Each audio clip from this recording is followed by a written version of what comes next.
Hi hello friends. இன்றைக்கி வந்து எங்கள் வீட்டில் கோலம் போட்டுட்ருந்தாங்க அம்மாவும் சித்தியும். நான் வீடியோ சின்னதாக கிளிக் பண்ணிட்டு இருந்தேன். அப்போ பாருங்கள், லூனா வந்து அவள் தான் கோலம் போட்ட மாதிரியே எல்லாரையும் பார்த்துட்டு இருந்தா. மார்னிங்கே அவங்க எழுந்துட்டாங்க, லூனா மேடம் வேறு. ஸோ நானும் ஒரு சின்னதாக கிளிக் வந்து தோட்டத்தில் போட்டிருந்தேன். இப்போ பாருங்கள், ஆல்ரெடி நான் பூ காமிச்சிருப்பேன், செடியில் பூ இல்லாமல் செடியில் காமிச்சிருப்பேன், டிசம்பர் பூச்செடி.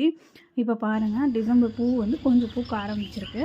ஆக்சுவலாக எங்கள் வீட்டில் வந்து பார்த்திங்கன்னா டிசம்பர் முடிகிற டைமில் தான் பூ அதிகமாகவே பூக்கும். இப்போ 1, 2 தான் பூக்கும். இந்த 2 கலர் இருக்குது. இன்னொன்று வந்து பார்த்திங்கன்னா வரி டிசம்பர் இருக்குது. ஆக்சுவலாக அது லைட்டாக தான் இப்போ பூக்குது. சும்மா அப்படியே ஏதோ தவணுன்னு பூத்துட்ருக்கு. ஒரு 10 டேஸ்க்கு அப்புறம் நான் மறுபடியும் கிளிக் போடுறேன். அப்போ பாருங்கள், நிறைய பூத்துருக்கும். இது வந்து பார்த்திங்கன்னா டிஃப்ரெண்ட் கலர்ஸ் மாதிரி தெரியும். அம்மா வந்து பூ பறிச்சிட்டு இருந்தாங்க. அந்த டைம் தான் நான் அந்த வீடியோ கிளிக் பண்ணேன். நெக்ஸ்ட்டு வந்து பார்த்திங்கன்னா, எங்கள் வீட்டில் வந்து ஒரு சின்னதாக வந்து பார்த்திங்கன்னா ஒரு சீத்தாப்பழி வந்து பழுத்திருந்தது மரத்துலேயே. ஆக்சுவலாக நல்லா இருந்துச்சு. அதை இன்றைக்கி கண்டிப்பாக அதை பறிச்சிடணும்னு சொல்லிட்டு இருக்கோம். அம்மா வந்து தோட்டத்தில் இருந்த பூ எல்லாத்தையுமே பறிச்சிட்டு இருந்தாங்க. அந்த டைமில் தான் நான் இதை எடுத்துகிட்டு இருந்தேன்.